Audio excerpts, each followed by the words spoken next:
दोस्तों स्टडी 91 के online platform में आप सभी का बहुत बहुत स्वागत है। दोस्तों आप सभी जानते हैं कि उत्तर प्रदेश पुलिस परीक्षा इसमें चल रही है और 30 अगस्त के सेकंड शिफ्ट के पेपर को लेकर हाजिर हूं। अभी दोस्तों हम लोग संपूर्ण हिंदी के सवालों को देखेंगे और देखेंगे कि आपने जो है कितने सवाल सही किए। बहुत फास्ट दोस्तों मैं आपको कराने वाला हूं, बहुत तेजी से आप अपने उत्तर का मिलान कर सकते हैं। पहला सवाल दिया था यहाँ पर कि अभागा सुख से वंचित रह जाता है। ये एक तरह से एक लोकोक्ति है दोस्तों। लोकोक्ति मतलब होता है लोगों द्वारा कही गई उक्ति, ठीक है। ये मुहावरे जैसी होती है लेकिन थोड़ा सा टोन्ड टाइप का होता है, ठीक है। तो लिख रहा है कि अभागा सुख से वंचित रह जाता है। ये इसका लोकोक्ति बताना तो अंधा बत्तख कीचड़ खाए। देखिए कहानी ये है कि बत्तख कीचड़ खाए या बगुला कीचड़ खाए या बटेर कीचड़ खाए या कबूतर। देखिए कबूतर बटेर तो बिल्कुल नहीं है। जिन बच्चों ने ये जवाब दिया उनका जवाब क्या है, बिल्कुल गलत है। बत्तख भी नहीं दोस्तों, अंधा बगुला कीचड़ खाए, ठीक है। याद वैसे बगुला तो मछली खाता है जल में देखकर, लेकिन दोस्तों अंधा बगुला कीचड़ खाए जब उसको दिखाई नहीं देता तो ऐसा मतलब अभागा सुख से वंचित रह जाता। ऑप्शन नंबर 3 हो सकता है आपने ना पढ़ा हो लेकिन सवाल बड़ा अच्छा था, ठीक है। अगला दे रहा गमन। गमन शब्द का गमन माने क्या हो जाता है दोस्तों? गमन माने होता है जाना, चले जाना, ठीक है। गमन मतलब क्या हो जाता है? चले जाना, ठीक है, चले जाना। उसी तरह से गमन कर जाना, चले जाना, इसका उल्टा अगर आपको करना हो तो कौन सा उपसर्ग लगाएंगे? उपसर्ग हमेशा रखिएगा, याद होगा आपको कि उपसर्ग हमेशा शब्द के प्रारंभ में लगता है। अगर अनुगमन कर देंगे तो गलत हो जाएगा। उपगमन होता नहीं, आगमन। आगमन माने होता है दोस्तों आना। तो देखिए जाना और आना ये एकदम एक दूसरे के विपरीत हैं। इस प्रकार ऑप्शन नंबर 3 जो है दोस्तों सही जवाब हो जाएगा। निम्नलिखित में से कौन सा शब्द संबंधवाचक है? तो कौन तो दोस्तों संबंधवाचक है नहीं। यह क्या दोस्तों, यह क्या है? यह प्रश्नवाचक है, ठीक है। अनिश्चय प्रश्नवाचक कर सकते हैं। कुछ भी नहीं है दोस्तों, आपका भी नहीं है, यहां पर जो हो जाएगा, ठीक है। जो आपका सही जवाब हो जाएगा, जो जैसा करेगा वैसा भरेगा। हम लोग करते हैं ना, तो यहां क्या होता है दोस्तों, एक तरह से संबंध को दर्शाता है जो और सो, ठीक है। अगला दे रहा कारक के कितने भेद होते हैं? तो क्या 10 भेद होते हैं? नहीं। 7 भेद होते हैं? नहीं। कितने भेद होते हैं? 8 भेद होते हैं। आप पढ़ते हैं कर्ता ने कर्म को करण से, अपादान से, ठीक है, संप्रदान के लिए, अधिकरण में पर संबोधन है, और इस तरह से पढ़ते हैं। कुल मिला के 8 कारक होते हैं, या आप याद रखेंगे। जवाब आपका 3 नंबर सही हो जाएगा। इनमें से किसके रचनाकार तुलसीदास जी नहीं है? तो तुलसीदास जी ने कवितावली, रामचरितमानस, विनय पत्रिका, और क्या क्या लिखा दोस्तों? तुलसीदास की कुछ और रचनाएं बताइए, ठीक है। तुलसीदास की रचना है दोस्तों रामाज्ञा प्रश्नावली, ठीक है। रामाज्ञा प्रश्नावली बहुत अच्छी रचना है दोस्तों। इसकी तरह इसी तरह याद रखेगा हनुमान बाहुक, ठीक है। हनुमान बाहुक इन्हीं की रचना है दोस्तों, याद रखेंगे। इसके अलावा दोस्तों पार्वती मंगल भी इन्हीं की रचना है, ठीक है। पार्वती मंगल, जानकी मंगल, ये 2 रचनाएं हैं। पार्वती मंगल और जानकी मंगल, ये किसकी रचना है? यह रचना भी दोस्तों तुलसीदास जी की है। लेकिन खुमान रासो इनकी रचना नहीं। खुमान रासो किसकी रचना है? यह दलपति विजय की रचना है। किसकी रचना है? इसके जो लेखक हैं उनका नाम क्या है? दलपति विजय है, याद रखेंगे। कर ए और ए, इसका उच्चारण स्थान आपको बताना था। देखिए ओ तो बिल्कुल नहीं है। ओष्ठ अगर देता तो चाहे ऊ देता चाहे बड़ा ऊ देता। कंठोष्ठ में क्या हो जाता दोस्तों? कंठ और ओष्ठ में या तो दोस्तों क्या आता है? ओ आ जाता या औ आ जाता, ठीक है। दंतोष्ठ में दोस्तों सिर्फ और सिर्फ वो आता है। यहां पर कंठ तालव्य हो जाता। क्यों कंठ तालव्य हो जाता? ए का निर्माण कैसे होता है? याद रखेगा अ और ई से। और अ का निर्माण दोस्तों कैसे होता है? अ और ए से।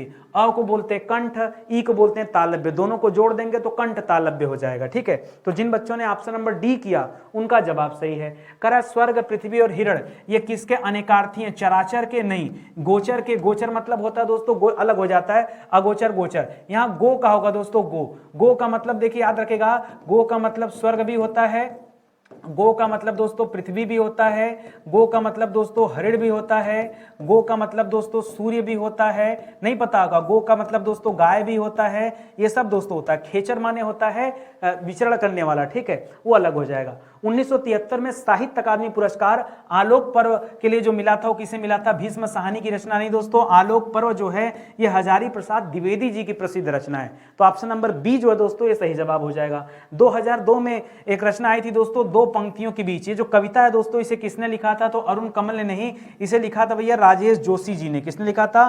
राजेश जोशी जी ने। इन्हीं की रचना है। तो ये आपको याद रखना पड़ेगा कौन सी रचना किसकी, इसका कोई ट्रिक नहीं होता है, ठीक है। करा स्वर संधि के कितने भेद होते हैं? गिन लीजिए। पहला होता है दोस्तों दीर्घ स्वर संधि, दूसरा होता है दोस्तों गुण स्वर संधि, तीसरा होता है दोस्तों यण स्वर संधि, यण स्वर संधि, चौथा होता है दोस्तों वृद्धि स्वर संधि, उसके बाद होता है अयादि स्वर संधि। ठीक है, तो कितने हो जाते हैं दोस्तों, इस प्रकार से भेद कितने हो गए, कुल 5 भेद हो गए। कितने हो गए, 5। ठीक है, यही आपसे पूछता संधि के भेद कितने होते हैं, तब स्वर संधि न देकर के सिर्फ बोल देता संधि के कितने भेद। खाली संधि पूछता तब क्या हो जाता, 3 भेद होता। कौन कौन सा, एक तो स्वर संधि होता है, दूसरा दोस्तों व्यंजन संधि होता है, और तीसरा क्या हो जाता है, विसर्ग संधि होता है। ठीक है, तीनों अलग अलग, दोनों अलग अलग जवाब है, याद रखेंगे। करा हुआ घर से बाहर गया, घर से बाहर गया यानी अलग हो गया दोस्तों, कहीं जाना या अपादान कारक दर्शाता है। कर्ता कारक, कर्म कारक और करण कारक से यहाँ कोई लेना देना नहीं है, क्योंकि ये से के संदर्भ में पूछ रहा है। और आप याद रखें दोस्तों कि अपादान कारक कब कब आता है, ध्यान दीजिएगा। अपादान कारक दोस्तों कहीं अलगाव का भाव है वहां भी आता है, कहीं शर्म का भाव आ जाए वहां भी आता है, कहीं डर का भाव आ जाए वहां भी आता है, कहीं पर दोस्तों तुलना का भाव आ जाए वहां भी आता है। ठीक है, कहीं भी दोस्तों तुलना का आ जाए, कहीं भी दोस्तों लजाने वजाने का भाव आ जाए वहां भी आता है। ये सब में दोस्तों अपादान कारक ही होता है। ठीक है, अगला दे रहा है कि निम्नलिखित में से कौन सा शब्द त्र्यंबक का पर्यायवाची नहीं है। ठीक है, त्र्यंबक, ओम त्र्यंबकम यजाम है। त्र्यंबक किसे कहते हैं दोस्तों, त्रिधन अंबक। त्र्यंबक जो शब्द बना है, त्र्यंबक जो शब्द बना दोस्तों, ये किससे बना है, ये बना दोस्तों त्र्यंबक जो शब्द है, ठीक है, एक ही रहेगा, बिंदी नहीं रहेगा। ठीक है, त्रिधन अंबक, त्रिधन अंबक। ठीक है, त्रिधन अंबक मतलब क्या होता है, त्रि माने हो जाता है 3, ठीक है, अंबक माने हो जाता है आंख। 3 आंखें किसके पास है, शिव के पास है, तो शिव जी को त्र्यंबक कहते हैं। विरूपाक्ष भी दोस्तों शिव जी को ही कहा जाता है। त्रिलोक भी उन्हें कहा जाता है, लेकिन त्रिदृश्य नहीं होता दोस्तों। ठीक है, त्रिलोक भी उन्हें का त्रिलोकीनाथ कहते हैं ना, त्रिलोकीनाथ। ठीक है, 3 लोकों के स्वामी वो हो जाता है। त्रिदृश्य मत करेगा दोस्तों, ये बिल्कुल गलत जवाब है। त्रिदश होता है। ठीक है, दृश्य नहीं होता, त्रिदश होता है, तीनों दिशाओं वाला। ठीक है, करा कौन सा वाक्य शुद्ध है, रामचरितमानस। पहली बात, जब रामचरित लिखा जाएगा ना तो राम जी के चरित्र की बात होती है, तो रामचरित एक साथ होगा, मानस शब्द अलग होगा, ऐसे लिखा जाएगा। तो यहां पर दोस्तों रामचरितमानस एक धार्मिक ग्रंथ है, ये सही हो सकता है। लेकिन एक बात बताइए, यहां पर ये भी सही हो सकता है, इन्वर्टेड कामा, जब कोई स्पेशल बात होती है दोस्तों उसे इन्वर्टेड कामा में रखा जा सकता है। ठीक है, तो रामचरितमानस एक धार्मिक ग्रंथ है, ये आप कर सकते हैं। ठीक है, और एक साथ मत लिखिए। ठीक है, रामचरितमानस एक धार्मिक ग्रंथ है, ये नहीं। ठीक है, और इस तरह से कर सकते हैं। वैसे दोस्तों यहाँ पर थोड़ी सी संकट इस बात की है ना कि रामचरितमानस को दोस्तों कई जगह एक साथ भी लिखा गया है और कई जगह दोस्तों अलग अलग भी लिखा गया। अब क्या सही है, थोड़ा सा इस पर शोध करने की जरूरत है। तो मेरे हिसाब से दोस्तों यहाँ पर आप इसे भी जो है राइट कर सकते हैं। अलग अलग तो बिल्कुल नहीं होगा, एकदम अलग अलग तो नहीं होगा, ये तो कंफर्म है। ठीक है, तो इसको ध्यान दीजिएगा जरा। अगला लिख रहा दोस्तों कि निम्नलिखित में से, वैसे मुझे लगता है ये वाला ज्यादा सही हो जाए, क्योंकि सिंगल इन्वर्टेड कामा दोस्तों कभी 2 चीजों के लिए नहीं होता, 2 शब्द के लिए नहीं, एक शब्द के लिए होता, बाकी डबल इन्वर्टेड कामा होता है। तो इस वजह से मुझे लगता है वाला गलत हो सकता है। निम्नलिखित में से किस रस का स्थायी भाव क्या है दोस्तों, क्रोध है। अगर वीर रस होता दोस्तों तो इसका स्थायी भाव क्या हो जाता, उत्साह हो जाता, जो कि है नहीं। विभत्स रस हो जाता तो इसका स्थायी भाव क्या हो जाता, जुगुप्सा हो जाता, जो कि है नहीं। भयानक रस हो जाता तो इसका स्थायी भाव भय हो जाता, जो है नहीं। यहाँ रौद्र रस होगा और रौद्र रस का स्थायी भाव क्या हो जाता दोस्तों, क्रोध होता है। इस तरह से ऑप्शन नंबर डी इस सवाल का सही जवाब है। श्रुति सम भिन्नार्थक शब्द, सुनने में समान, ये तो सुनने में समान लग ही नहीं रहा है। ये अपेक्षा उपेक्षा लग रहा है। अपेक्षा मतलब किसी से इच्छा की हो करने की बात हो रही है, और उपेक्षा मतलब क्या हो जाता है दोस्तों, किसी के तिरस्कार की बात हो रही हो। ठीक है, तो ये हो जाएगा सी वाला ही, बी वाला ही सही उत्तर हो जाएगा। जगत संसार, ये पर्यायवाची दे दिया। दिन को दिवस भी कहते हैं, दिन को दिवा भी कहते हैं, वासर कहते हैं। इसी तरह संसार को जगत कहते हैं, विश्व कहते हैं, शाम को संध्या कहते हैं। परीक्षा शब्द क्या दोस्तों, परीक्षा शब्द तत्सम है। इसका तद्भव क्या हो जाता है दोस्तों, इसका शब्द ऐसे हो जाता है, देखिए परीक्षा ऐसे लिखते हैं। ठीक है, ये तद्भव हो जाएगा, देशज विदेशज की कोई बात ही नहीं। कर्मवाच्य में दोस्तों किसकी प्रधानता होती, विचार की नहीं, कर्ता की प्रधानता होती, तब क्या हो जाता दोस्तों, तब कर्तृवाच्यक हो जाता। क्या हो जाता, कर्तृवाच्य हो जाता अगर कर्ता की प्रधानता होती। भाव की प्रधानता होती तब क्या हो जाता दोस्तों, भाववाच्य हो जाता। यहाँ पर प्रधानता किसकी है, कर्म की है, इसीलिए दोस्तों क्या है, कर्मवाच्य है। ठीक है, करा कि चंद्रमा तथा ब्राह्मण के लिए एक शब्द क्या है दोस्तों, श्रेष्ठ शब्द, सोम शब्द नहीं, द्विज शब्द। ठीक है, देखिए द्विज का मतलब क्या होता है, चंद्रमा भी होता है, द्विज का मतलब दोस्तों दांत भी होता है, द्विज का मतलब दोस्तों ब्राह्मण भी होता है। जो कोई रेगुलर पढ़ा होगा ये सारी चीजें क्लास में पढ़ाया हूं, ये बेईमानी के साथ नहीं बता रहा हूं, ईमानदारी से बता रहा हूं। ठीक है, पंकज में कौन सा समास है, द्वंद्व समास में दोस्तों 2 पद आते हैं। ठीक है, दोनों पद की प्रधानता होती है, दोनों पद क्या होते हैं दोस्तों, प्रधान होते हैं। जब यहाँ 2 पद दिया ही नहीं तो द्वंद्व तो हो ही नहीं सकता। कर्मधारय में दोस्तों हमेशा उत्तर पद प्रधान होता है, यहाँ कोई भी उत्तर पद नहीं है दोस्तों, उत्तर पद है ही नहीं तो आप प्रधान कहां से बनाएंगे। द्विगु दोस्तों क्या हो जाता है, यहाँ पहला पद संख्यावाची हो जाता है, पहला पद क्या हो जाता है, संख्यावाची हो जाता है, जो कि यहाँ है नहीं, ठीक है। ये हो जाएगा दोस्तों बहुब्रीहि समास, क्योंकि तीसरे पद का विरोध होता है। पंकज जो शब्द है दोस्तों, नाम पंकज कहा जा रहा है और बोध किसका हो रहा है, कमल का। जब किसी तीसरे पद का बोध हो तब याद रखें वहां हमेशा क्या होता है, बहुब्रीहि समास होता है। इस प्रकार दोस्तों ऑप्शन नंबर 4 जो है बिल्कुल सही जवाब हो जाएगा। आ बैल मुझे मार, इसका अर्थ क्या है, बलशाली के सामने वीरता नहीं दोस्तों, जानबूझकर मुसीबत में पड़ना, इसे कहा जाता आ बैल मुझे मार, तो ऑप्शन नंबर सी हो जाएगा। हर्ष, शोक, घृणा, आश्चर्य, ये सब भाव के लिए क्या होता है दोस्तों, व्यक्त करने के लिए अर्ध विराम नहीं, अल्प विराम नहीं, विवरण चिन्ह भी नहीं, यहाँ होता है विस्मयादि बोधक चिन्ह, ये होता है दोस्तों विस्मय, ठीक है, विस्मयादि बोधक चिन्ह ये मैंने बना दिया।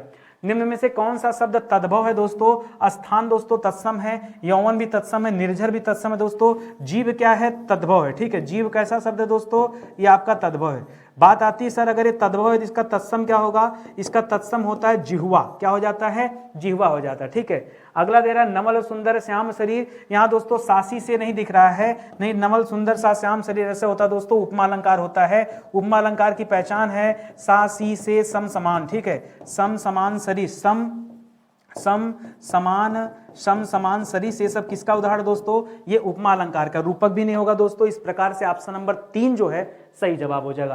ख ग फ, ऐसा कोई भी वर्ड जिसके नीचे बिंदी हो जाए ना, ये हमेशा बिंदी कहाँ था दोस्तों, देखिए क के नीचे भी हम लोग बिंदी लगाते हैं, ख के नीचे भी बिंदी लगाते हैं, ग हो गया, ज हो गया, फ हो गया, ये 5 ऐसे शब्द हैं जिसके नीचे बिंदी लगाते हैं, और ये सब किस में आते हैं दोस्तों, अरबी फारसी के अंतर्गत आता है, याद रखेंगे, ठीक है। बाकी के ऑप्शन क्या दोस्तों, गलत है। करा ऐसा लगा मानो बम फटा, ठीक है, मानो बम फटा, ये कारण बोधक नहीं दोस्तों, ये स्वरूप बोधक है। कहा जा रहा है मानो, क्या लिखा दोस्तों, मानो, अगर ये मानो न दिया होता तो मामला चेंज हो जाता। मानो मतलब आप एक स्वरूप बताया, ऐसा लगा मानो बम फटा, कंफर्म नहीं कि बम ही फटा होगा, ठीक है, नहीं तो उत्तर आपका बदल जाता। तो यहां इस वजह से दोस्तों ऑप्शन नंबर बी है। विधानमंडल द्वारा पारित या स्वीकृत जो विधि होती है, क्या उसे अध्यादेश कहते हैं। अगर पारित नहीं होता तब अध्यादेश होता, ठीक है, पारित हो गया तो अधिनियम बन जाता है, अध्यादेश नहीं।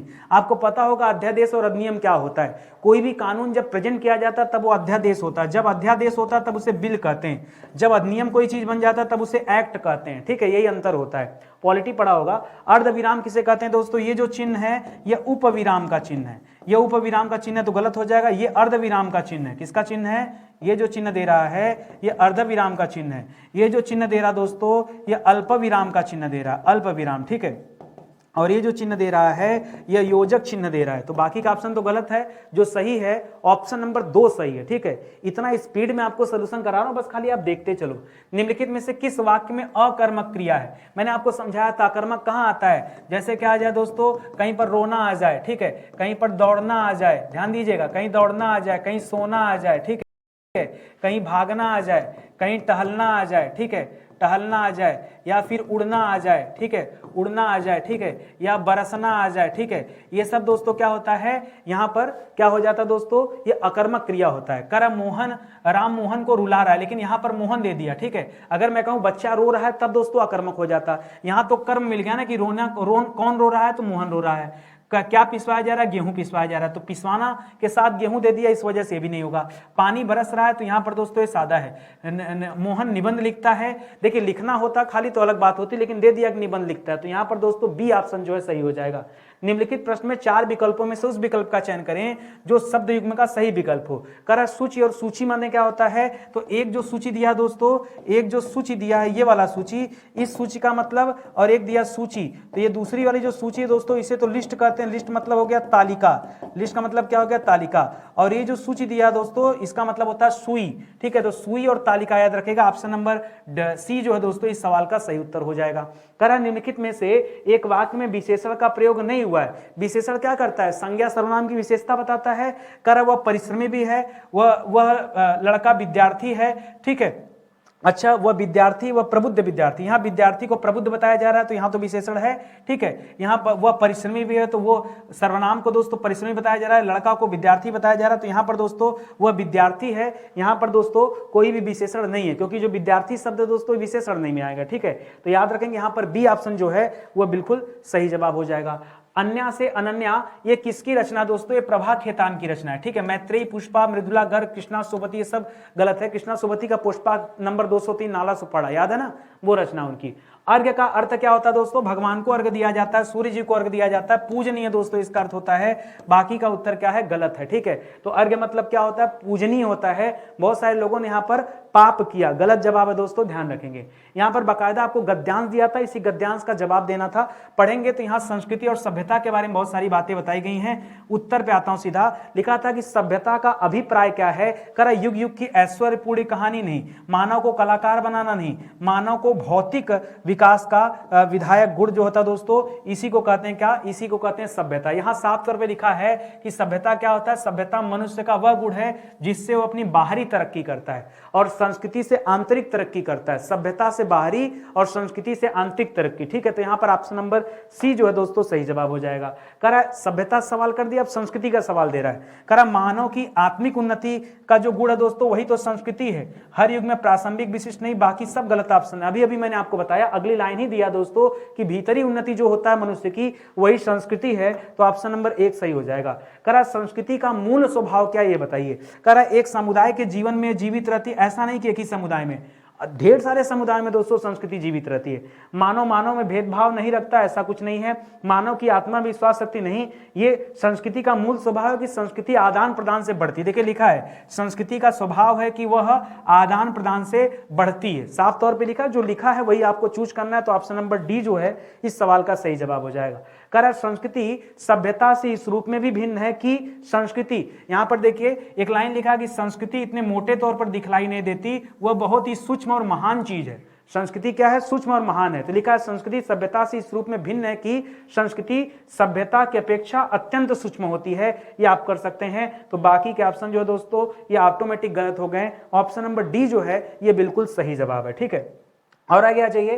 करा मानव की मानवता, मानवीयता इसी बात में निहित है कि क्या अपने मन से विद्यमान विकारों पर नियंत्रण पाने की चेष्टा करे, यह भी सही है। करा अपनी सभ्यता और संस्कृति का प्रचार प्रसार करे, अभी देख लेते हैं इसको। अपनी संस्कृति को समृद्ध करने के लिए कटिबद्ध रहे और सभ्यता की ऊंचाई को पाने का प्रयास करे। मुद्दा है कि क्या सही है। मानव की मानवीयता दोस्तों ये कहां पर है? तो इसके लिए जब आप पढ़ेंगे ना तो यहां पर लिखा है, देखिए एक चीज मैं बताऊं, यहां पर एक शब्द लिखा है, यहां पर उसको बहुत ध्यान से पढ़िएगा, ठीक है।